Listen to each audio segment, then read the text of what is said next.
আসসালামু আলাইকুম রহমতুল্লাহ।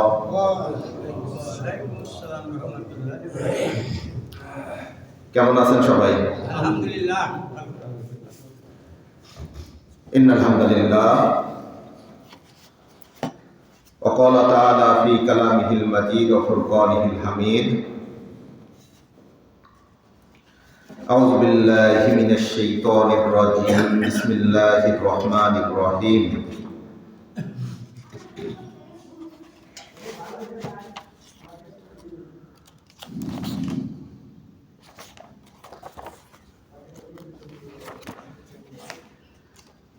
আলহাকুমুত তাকাসুর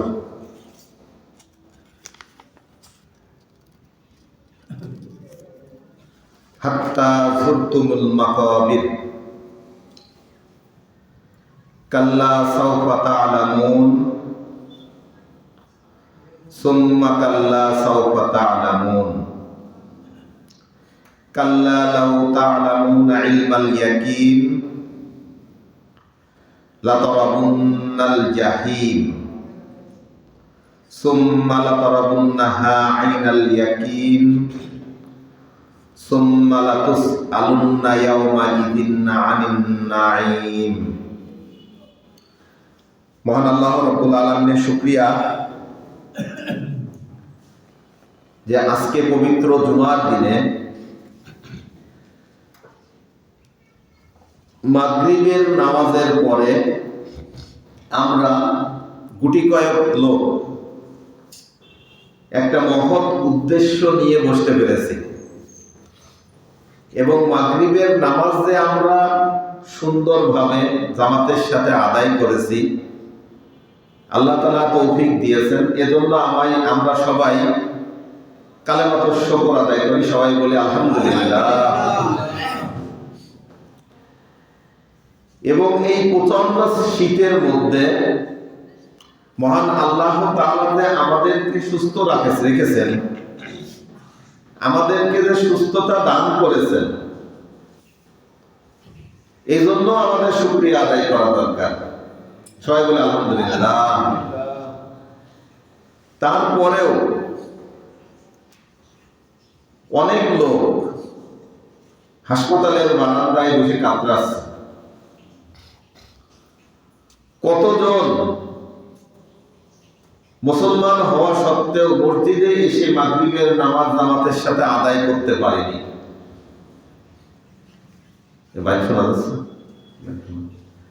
মাগরিবের নামাজ জামাতের সাথে আদায় করতে পারেনি।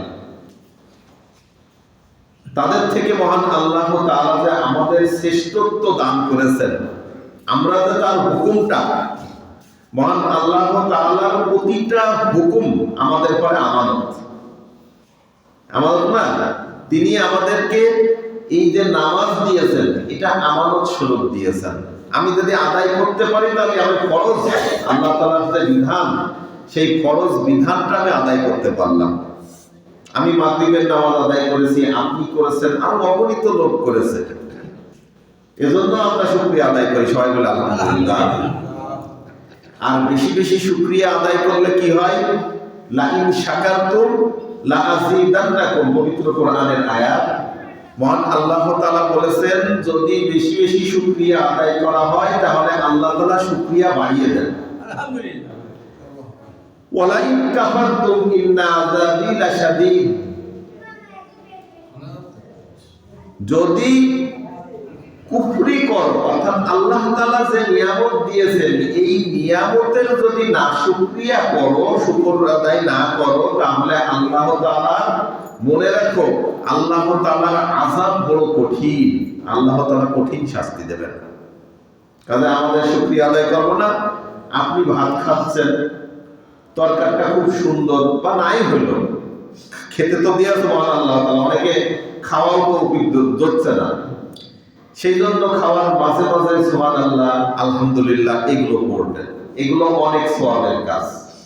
প্রশংসা করবেন। কার প্রশংসা করবেন? আল্লাহর প্রশংসা করবেন। আবার বাড়িওয়ালা যে রান্না করেছে, লবণ হইল না, অমুক হইল না, ঝাল হইল না, তার জন্য জ্ঞানদাম করবো না। একটু সহনশীল পর্যায়ে থাকবো। লবণ না হলে নিয়ে খাবো, আর লবণ স্বাস্থ্যের জন্য ক্ষতিকর, তাই না? তরকারিতে যতটুকু হয়েছে আইলেই খান, ওটাই উপকার। তাহলে শুকরিয়া আদায় করবো বেশি বেশি। শুধুমাত্র মহান আল্লাহ তাআলার শুকরিয়া আদায় করলে আল্লাহ তাআলা নিয়ামত আমাদেরকে বাড়িয়ে দেবেন। আমরা শুকরিয়া আদায় করতে পারবো না। এই যে আমরা মাগরিবের নামাজটা আমরা আদায় করলাম, মাগরিবের নামাজের পরে সালাম ফিরানোর পরে আমরা কি বলেছি? একবার আল্লাহু আকবার এবং 3 বার আস্তাগফিরুল্লাহ, তাই তো? হ্যাঁ, কি জন্য বলেছি? যে আল্লাহ সবচাইতে বড়, আল্লাহই একমাত্র আমাদেরকে রহমত করেছেন, আমাদের সাহায্য করেছেন বিধায় আমরা তার দেওয়া বিধান, তার দেওয়া হুকুমকে আমরা আদায় করতে পারলাম।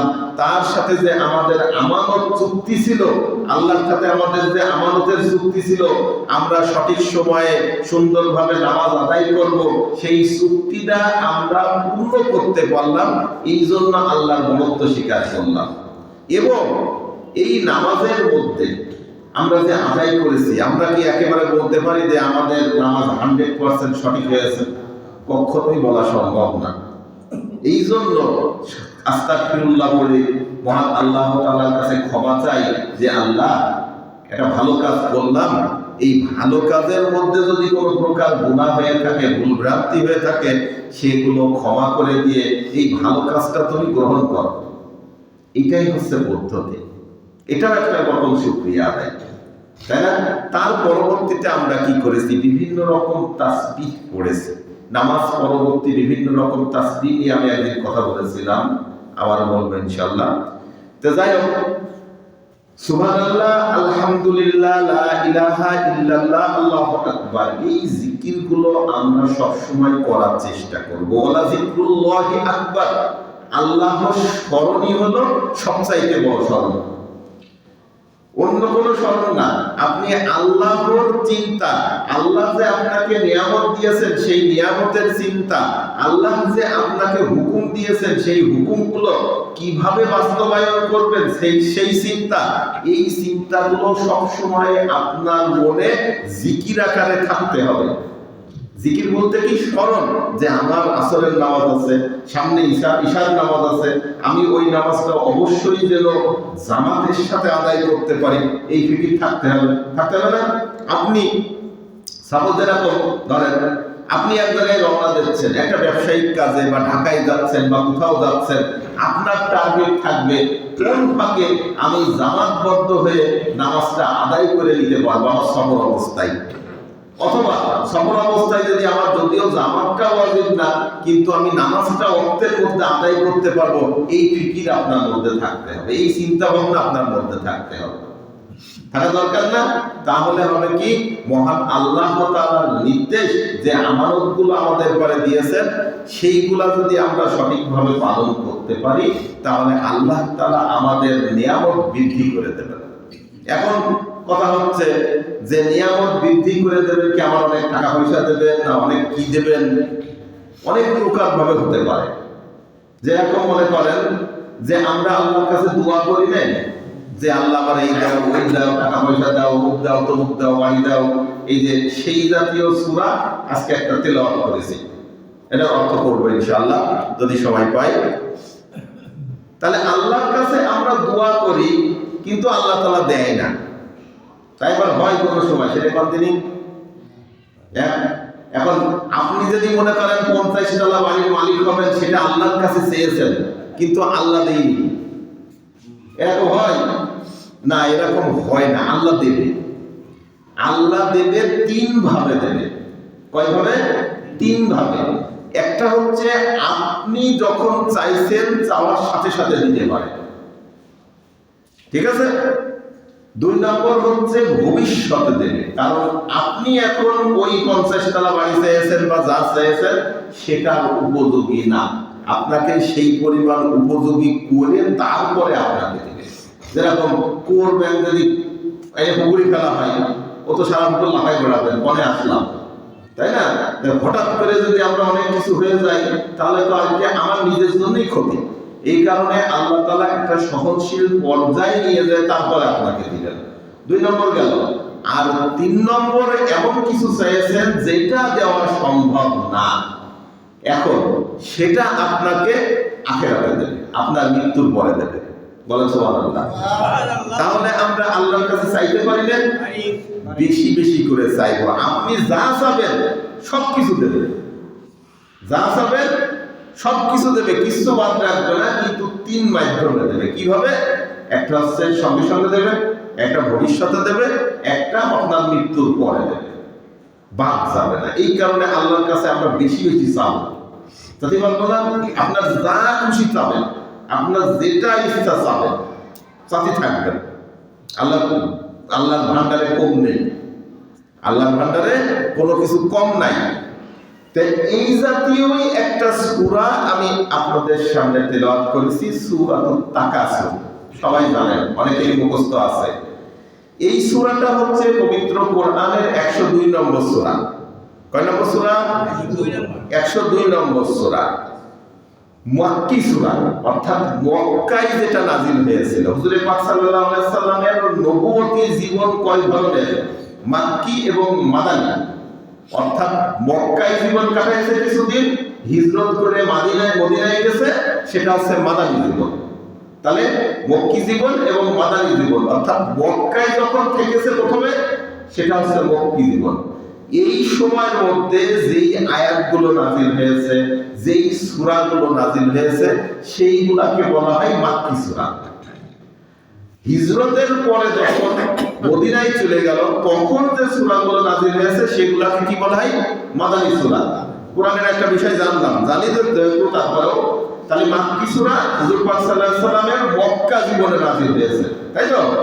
আচ্ছা, এই সূরার মধ্যে 8টি আয়াত আছে। কয়টা আয়াত? 8টি আয়াত আছে। তাহলে একটু অর্থ শুনি আমরা। আল্লাহ তাআলা তৌফিক দান করুক সুন্দরভাবে অর্থ করার। আলহাকুমুত তাকাসুর, প্রাচুর্যের প্রতিযোগিতা তোমাদেরকে মহাচ্ছন্ন করে রেখেছে।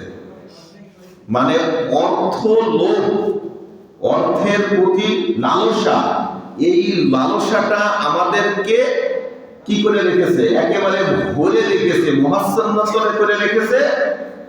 মানে অন্য কোনো দিকে আমাদের নজর নাই।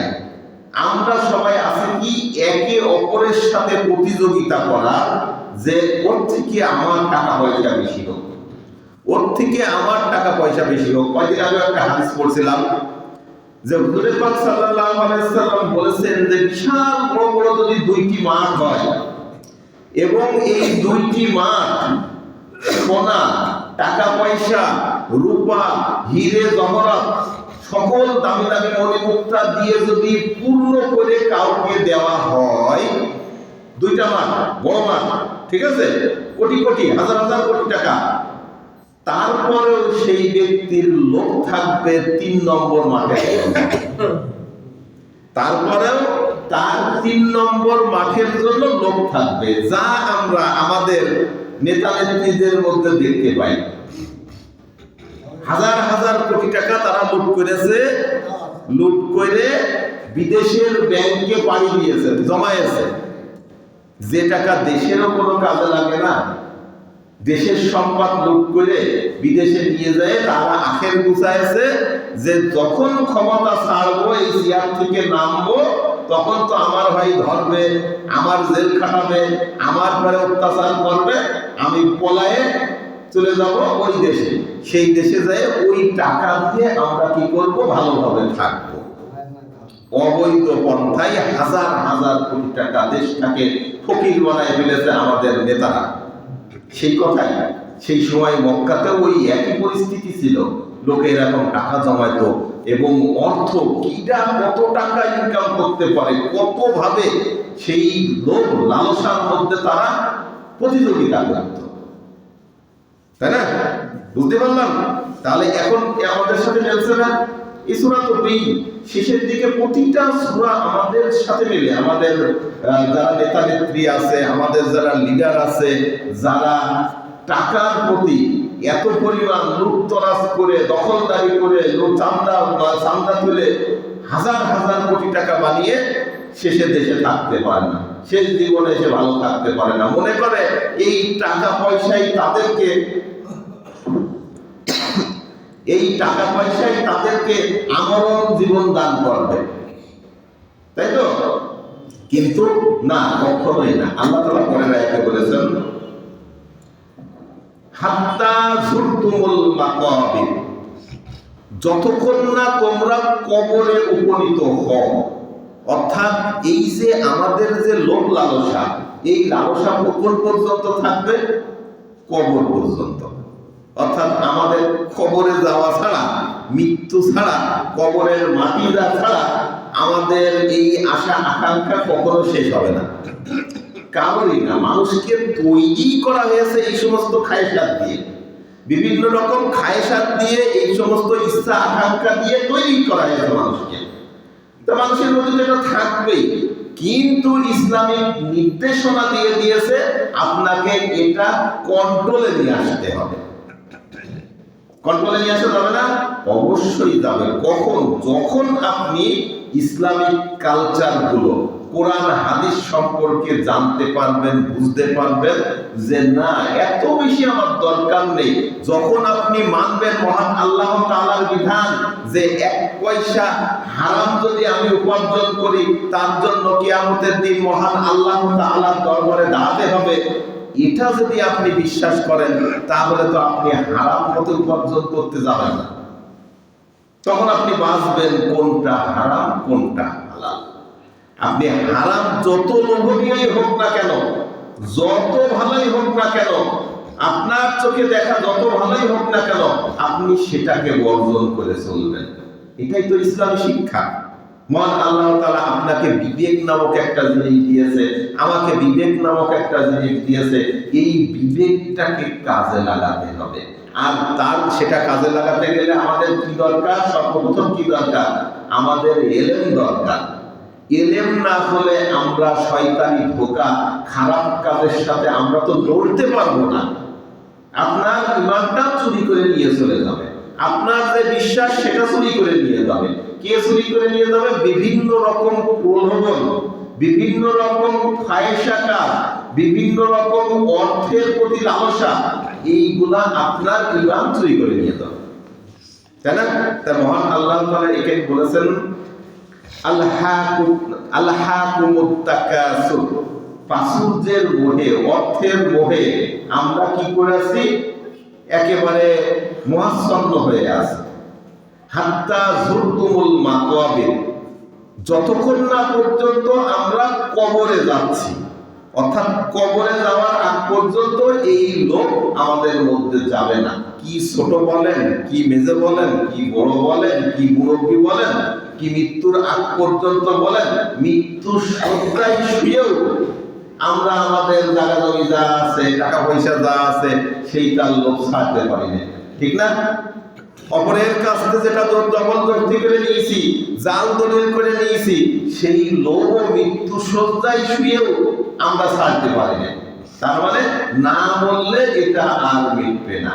কবরের মাটি যখন আমাদের গালকে পূর্ণ করে দেবে, আমাদের শরীরকে আচ্ছাদন করে ফেলবে, তারপরে পূর্ণ হবে, তার আগে হবে না। 3 নম্বর আয়াতে মহান আল্লাহ তাআলা বলেছেন কাল্লা সাউফা তা'লামুন, ইহা সঙ্গত নয়, তোমরা শীঘ্রই জানিতে পারবে। মানে সেটা কখনোই সম্ভব না। তোমরা যে এত আশা আকাঙ্ক্ষা রয়েছো, এটা তোমরা অচিরেই জানতে পারবে। কি জানতে পারবে? সুম্মা কাল্লা সাউফা তা'লামুন। আবার বলি, সুম্মা মানে আল্লাহ তাআলা দুইবার তাকিদ দিয়ে বলেছেন। বারে বারে বলা হয় না, যেটা গুরুত্বপূর্ণ কথা আমরা আমাদের ছাত্রদের বা সন্তানদের বা অধীনস্থ যাদের সাথে কথায় গুরুত্বপূর্ণ যে পয়েন্টটা, সেই পয়েন্টটা বারে বারে মনে করাই দিই। এখানে আল্লাহ তাআলা বারে বারে মনে করাই দিচ্ছেন, দুইবার বলেছেন অচিরেই তুমি জানতে পারবে। কি জানতে পারবে?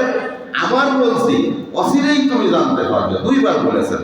এইবার বলছে কাল্লা লাউ তা'লামুনা ইলমাল ইয়াকিন, সাবধান, তোমাদের নিশ্চিত জ্ঞান থাকিলে অবশ্যই তোমরা মোহাচ্ছন্ন থাকতে না।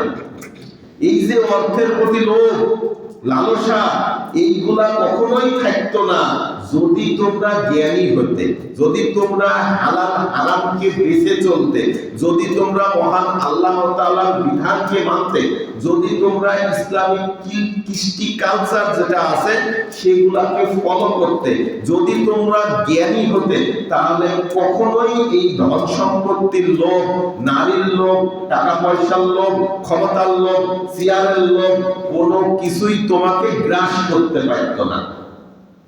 কি হতো? তখন আল্লাহ এবং আল্লাহর রাসূলের বিধানে যা আছে সেটাই তুমি বাস্তবায়ন করার চেষ্টা করতে। আল্লাহ সেটাই বলেছেন। ঠিক আছে, এটা আমাদের মিলাতে হবে। আমরা যদি শুধুমাত্র এই যে কোরআন শরীফটা একটু পড়াশোনা করতে পারি, এটা অনেক সওয়াবের কাজ, কিন্তু আরো অনুরোধ করে একটু অর্থ এবং ব্যাখ্যার দিকেও আমাদের যেতে হবে। অবশ্যই পড়বেন, তেলাওয়াত করবেন, এবং সাথে সাথে যাদের সময় থাকে একটু চেষ্টা করতে হবে আমি কি পড়ছি, এর মধ্যে কি আছে, মহান আল্লাহ তাআলা কি দিয়েছেন, আমাকে কি মেসেজ পাঠিয়েছেন, এটা তো একটা সংবিধান, এই সংবিধানের মধ্যে কি আছে আমার একটু দেখা দরকার। আমরা তো দেখবো না? আচ্ছা, দেখার চেষ্টা করি তাহলে এই সূরাতে মহান আল্লাহ তাআলা কি বলেছেন। এরপরে বলছেন লাতারাবুন্নাল জাহিম, তোমরা জাহান্নাম দেখিবে। এই যে অর্থের মধ্যে যারা পড়ে আছে, নারী গাড়ি টাকা পয়সার লোভে যারা পড়ে আছে, তাদেরকে উদ্দেশ্য করে মহান আল্লাহ তাআলা বলছেন যে এই লোভ ত্যাগ করো, ত্যাগ না করলে তোমরা অচিরেই জাহান্নাম দেখবে। কি দেখবো? জাহান্নাম। তাহলে জাহান্নাম কি ভালো জিনিস? মোটেই ভালো জিনিস না। তাহলে আমাদের বুঝতে হবে যে আমি যে কিছুক্ষণ আগে বললাম যে আমাদের সমাজের যারা মাতা, দেশের যারা মাতা, দেশ যারা পরিচালনা করেছে, নেতা নেত্রীরা, তারাই যে অর্থের প্রতি লোভ লালসা করে হাজার হাজার কোটি টাকা দুর্নীতি করেছে, তাদের উদ্দেশ্যে কি আমরা বলতে পারি না অচিরেই তুমি জাহান্নাম দেখবা? জাহান্নাম তো দেখবে, কারণ ওটা তো জনগণের টাকা, ওটা তো দেশের টাকা, ওই অর্থ সম্পদ তো দেশে। এটা লুটতরাজ যারা করেছে তাদেরকে মহান আল্লাহ তাআলা কোনো সময় ছাড় দেবে না। এই আয়াতের সাথে মিলাতে পারি না? অবশ্যই মিলাতে পারি। তাহলে তারাও অচিরে জাহান্নাম দেখবে, এবং এই আয়াতের বিষয়ে আমরাও সতর্ক থাকবো। এইরকম অর্থের লোভ, নারীর লোভ, গাড়ির লোভ, টাকা পয়সার লোভ যেন আমাদেরকেও গ্রাস না করতে পারে। আমরা মহান আল্লাহ তাআলার কাছে এই কামনা করব, দোয়া করব। হতে পারবো না? আচ্ছা, ইনশাআল্লাহ। আচ্ছা, সুম্মা লাতারাবুন্নাহা আইনাল ইয়াকিন। আবার বলি, তোমরা তো উহা দেখিবেই, চক্ষুষ্মান হইবে, তোমাদের একেবারে স্বচক্ষে দেখবে, এর বাইরে যেতে পারবে না, দেখাবেই। সুম্মা লাতারাবুন্নাহা আইনাল ইয়াকিন সুম্মা লাতুসআলুন্না ইয়াওমাইযিন আনিন নাঈম। ইহার পর অবশ্যই সেই দিন তোমাদেরকে নিয়ামত সম্বন্ধে প্রশ্ন করা হবে। নিয়ামতের কথা প্রথম বললাম না, এখানে বলছে এই যে তোমাদের জাহান্নাম দেখাবো, আল্লাহ তাআলা বলেছেন দেখানোর পরে ওই দিন তোমাদেরকে প্রশ্ন করা হবে। কোন বিষয়ে? তোমাদের পরে যে যে নিয়ামত দেওয়া হয়েছিল, নিয়ামতের বিষয়ে প্রশ্ন করা হবে। আল্লাহ তাআলা প্রশ্ন করবেন যে লাইন শাকারতুম লাযীদান্নাকুম ওয়া লাইন কাফারতুম ইন্না আযাবি লাশাদীদ। আমি যে পবিত্র কোরআনে বলেছিলাম আমার নিয়ামতের বেশি বেশি শুকরিয়া আদায় করো, আমার নিয়ামতের বেশি বেশি শুকরিয়া আদায় করো, তাহলে আমি তোমাদের নিয়ামত বৃদ্ধি করে দেব। অথচ সেই নিয়ামতের তোমরা অপব্যবহার করেছো। সবকিছুই তো নিয়ামত। অর্থনীতি, টাকা পয়সা, এটাও তো নিয়ামত। এটা মহান আল্লাহ তাআলা কাউকে দেয়, কাউকে দেয় না। ঠিক আছে, বৈদ্যপন্থাও অনেক বড় লোক আছে, অনেক কোটি কোটি টাকার মালিক আছে, এটা সবাইকে দেয় না। আবার অনেকে দেখা গেল বৈদ্যপন্থায় কিছু ইনকাম করতে পারছে না, দিনারা দিন খেয়ে যাচ্ছে, চলে যাচ্ছে, তাই না?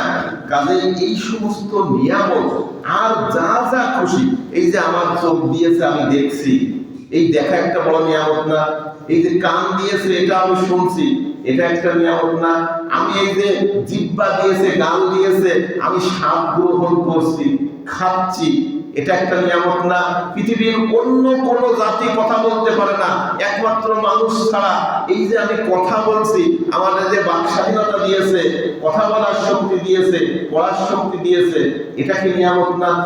অবশ্যই নিয়ামত। তারপরে যে মহান আল্লাহ তাআলার যে বিধানগুলো আমরা পালন করতে পারছি, নামাজ আদায় করতে পারছি, এটাও কি নিয়ামত না?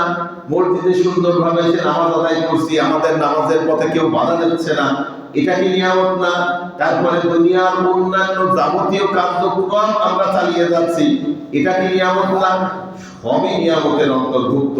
কাজেই এই নিয়ামতের শুকরিয়া আমাদের আদায় করতে হবে।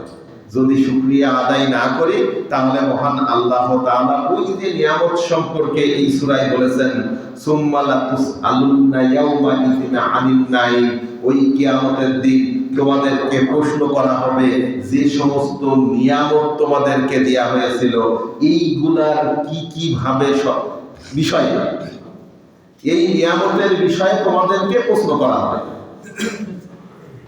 তাহলে আমরা বুঝতে পারছি, তাহলে নিয়ামতের শুকরিয়া আদায় করা দরকার না? আচ্ছা, এইবার আসি যে আমার যে চোখ দিল আল্লাহ তাআলা, এই চোখ দিয়ে আমি কি করছি, চোখ দিয়ে কতটুকু খারাপ কাজ করছি, চোখ দিয়ে কি আমি মহান আল্লাহ তাআলার এই যে পবিত্র কালাম এটা পড়ছি কিনা, এটা ভিন্ন যেটা আল্লাহ তাআলা নিষেধ করেছেন সেই দিকে আমি যাচ্ছি কিনা, আমার খেয়াল করা দরকার না?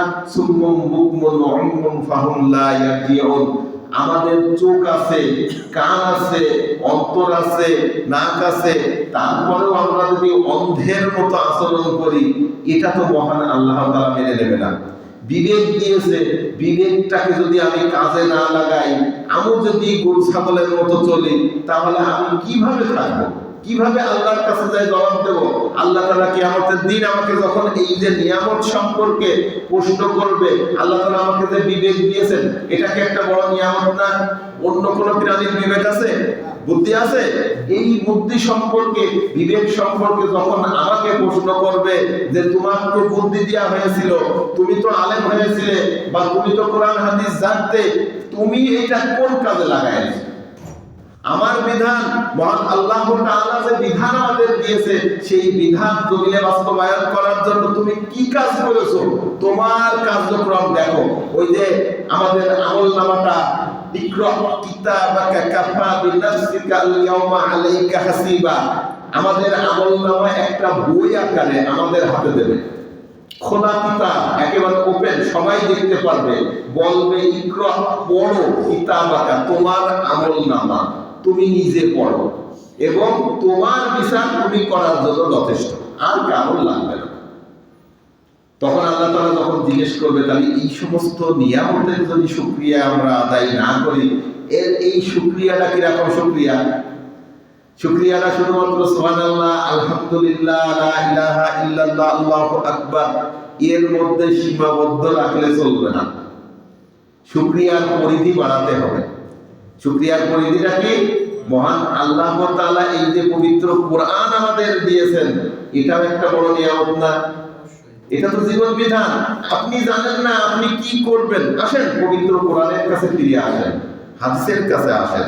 ওই যে অনেকের বক্তব্য শুনি, সেদিনকে একজন আলেমের প্রশ্ন করেছে একজন স্টুডেন্ট, যে মেডিকেলের স্টুডেন্ট, তারপরে বুয়েটের স্টুডেন্ট, এদের পড়াশোনার এত বেশি চাপ থাকে যে এরা সব ডিপ্রেশনে চলে যায়, ডিপ্রেশনে, টেনশনে হতাশ হয়ে যায়।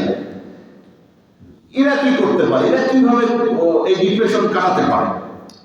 তখন তিনি বলছেন যে আপনারা পবিত্র কোরআনের কাছে ফিরে আসেন, পবিত্র কোরআন তেলাওয়াত করেন, মহান আল্লাহ তাআলা আপনাদের এই যে ডিপ্রেশন বা এই যে দুশ্চিন্তা, এই যে অতিরিক্ত চিন্তা, এইগুলো সব দূর করে দেবে।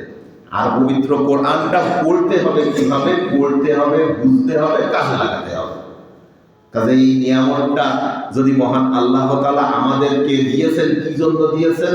আমাদের জীবন ব্যবস্থা হিসেবে, তাই না? তাহলে এই জীবন ব্যবস্থা যদি আমরা কাজে লাগাতে চাই, তাহলে আমাদের কি করণীয়?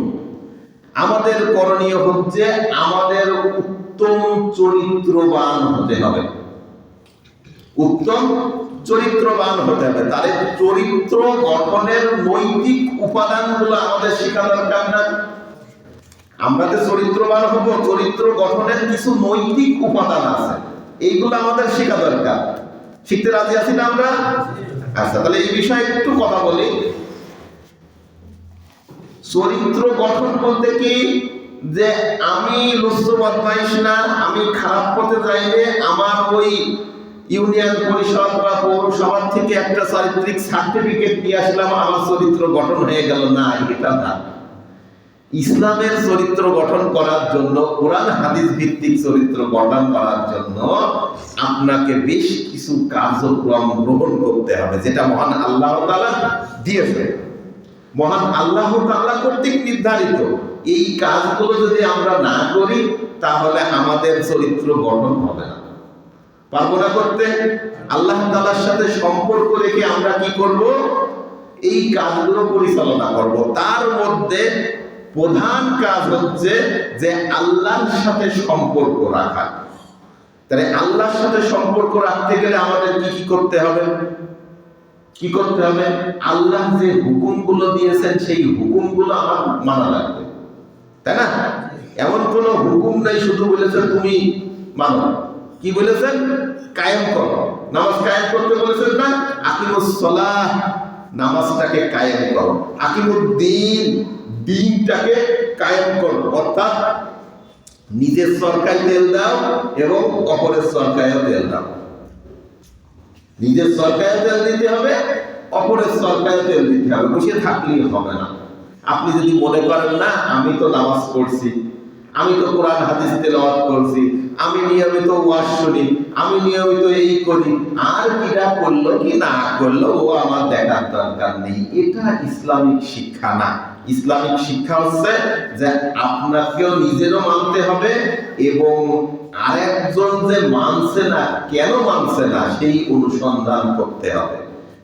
আরেকজনকে দিয়েও মানাতে হবে, চেষ্টা করে যেতে হবে। ওয়াজাহিদু ফিল্লাহি হাক্কা জিহাদি, অর্থাৎ জিহাদ শব্দের অর্থ এখানে প্রচেষ্টা, আপ্রাণ চেষ্টা চালায় যেতে হবে মহান আল্লাহ তাআলার বিধানগুলো, হুকুম আহকামগুলো জমিনে প্রতিষ্ঠা করার জন্য আপনার যতদূর সম্ভব যথাসাধ্য চেষ্টা চালিয়ে যেতে হবে। পারবো না আমরা? আচ্ছা, এইবার আসি আল্লাহ তাআলার সাথে সম্পর্ক করতে গেলে আমাদের কি কি করা উচিত। মহান আল্লাহ তাআলার সাথে সম্পর্ক করতে গেলে আমাদের মৌলিক ইবাদতগুলো, মহান আল্লাহ তাআলা কর্তৃক যে মৌলিক ইবাদতগুলো আমাদের দিয়েছেন, সেই ইবাদতগুলো আমাদের করতে হবে। সেই ইবাদতের মধ্যে কি কি আছে? এক নম্বরে নামাজ। এক নম্বরে নামাজ। মৌলিক ইবাদতের মধ্যে কি কি আছে? আমরা ইসলামের স্তম্ভ পড়ি কি? 5টা না? ইসলামের খুঁটি কয়টা? 5টা। কালেমা বলেন সবাই, কালেমা, নামাজ, রোজা, হজ, যাকাত, তাই তো? তাহলে এর মধ্যে আমরা বাস্তব চোখে দেখতে পাই কয়েকটা জিনিস, সেটা হচ্ছে কি? নামাজ, তাই তো? 2 নম্বরে রোজা। কয়দিন পরে আসছে, মহান আল্লাহ তাআলা আমাদের সবাইকে তৌফিক দান করুক, আমরা যেন রোজাকে সম্মান করতে পারি, সম্মান মানে সঠিকভাবে আদায় করতে পারি। 3 নম্বরে আমরা দেখতে পাই কি? যাকাত। বড় লোকরা যারা টাকা পয়সা আছে তারা যাকাত দেয়। 4 নম্বরে আমরা দেখতে পাই যাদের টাকা পয়সা আছে তারা হজ করতে যায়, তাই না? এই তো। আচ্ছা, কিন্তু কালেমাটা আমরা দেখতে পারি না। কারণ হচ্ছে আমরা তো মুসলমানের ঘরে জন্মগ্রহণ করেছি, এটা তো আমাদের পৈতৃক সম্পত্তি, তাই না? পৈতৃক সম্পত্তি না? আমরা তো মনে করি এটা আমাদের পৈতৃক সম্পত্তি, এই কালেমাটা আমাদের দরকার নেই তাই মনে করি। কিন্তু কালেমার শিক্ষা সবচাইতে বড় শিক্ষা, কারণ এই কালেমাই একমাত্র পারে আপনাকে অন্য জায়গা থেকে কনভার্ট করে মুসলমানের মধ্যে, ইসলামের মধ্যে প্রবেশ করা। অন্য কেউ পারে না। কিরা পারে? এই কালেমা আল্লাহ তাআলা যেটা দিয়েছেন, লা ইলাহা ইল্লাল্লাহু মুহাম্মাদুর রাসূলুল্লাহ। তো যাই হোক, এই কালেমা মুখে পড়তে হবে। 1 নম্বর কি? মৌলিক ইবাদতের কথা বলছি, মুখে পড়তে হবে এবং অর্থটা অন্তরে বিশ্বাস করতে হবে। তারপরে এই কালেমার যে হুকুমগুলো এটা বাস্তবায়ন করতে হবে, তাহলে আপনি মুসলমান হতে পারবেন, তা ছাড়া মুসলমানিত্ব থাকবে না। এটা একটা প্র্যাকটিসের বিষয়। আমি যে মুসলমানের ঘরে জন্মগ্রহণ করেছি তাই বলে একেবারে মৃত্যু পর্যন্ত মুসলমানই থাকবো, অন্য কোথাও যাবো না, আমার মুসলমানিত্ব কেউ কেড়ে নিতে পারবে না, এইরকম না বিষয়টা। আমাদের বুঝতে হবে যে মুসলমান আপনি যদি চর্চা না করেন, আমলগুলো যদি কাজে না লাগান, আল্লাহর হুকুম আহকাম নিয়ে যদি আপনি নাড়াচাড়া করে তার বিধানটা জমিনে বাস্তবায়ন করার চেষ্টা না চালান, তাহলে মুসলমানিত্ব আপনার মধ্যে থাকবে না, আমার মধ্যে থাকবে না। আমরা কি হব? বেঈমান কাফের হয়ে মৃত্যুবরণ করব। নাউজুবিল্লাহ। তাহলে আল্লাহ মৌলিক যে ইবাদতগুলো, এইগুলো আমাদের করা দরকার না? মৌলিক ইবাদতগুলো তো করা দরকার। তার মানে কালেমার যে শিক্ষা, সেই শিক্ষাটা আমরা কি করব? কালেমাটা মুখে উচ্চারণ করব, অর্থটা জানবো এবং সেটা বাস্তবে কাজে লাগানোর চেষ্টা করব। 2 নম্বর আসছে নামাজ। মৌলিক যে আল্লাহর ইবাদত, নামাজ, রোজা, হজ, যাকাত যেভাবে পারি সেভাবে আদায় করব। আপনার পরে নামাজ ফরজ, আপনি নামাজ আদায় করবেন। রোজা ফরজ, রোজা আদায় করবেন। অসুস্থ, রোজা রাখতে পারছেন না, পরে রাখবেন বা পদ্ধতি অনুযায়ী রাখবেন। আপনার আল্লাহ টাকা দিয়েছে, ধন সম্পত্তি দিয়েছে, নির্দিষ্ট সময় পরে আপনি যাকাত দিবেন। আরো বেশি টাকা পয়সা দিয়েছে, সময় হলে আপনি হজ করতে যাবেন, তাই তো? এইগুলো করতে পারবো না, এইগুলো হচ্ছে মৌলিক ইবাদত।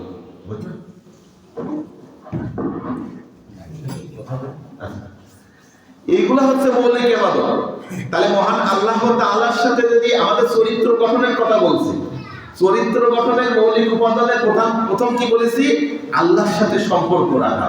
আর এই আল্লাহর সাথে সম্পর্ক রাখতে গেলে কি করতে হবে?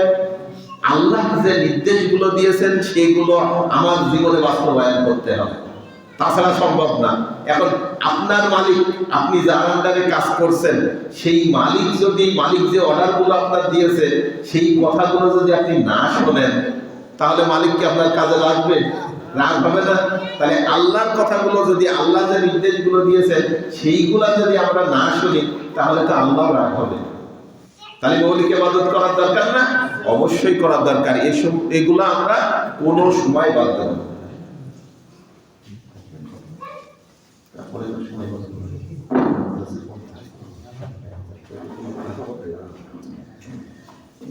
তাই মহান আল্লাহ রাব্বুল আলামিনের শুকরিয়া যে এতক্ষণ আপনাদের সামনে কথা বলছিলাম।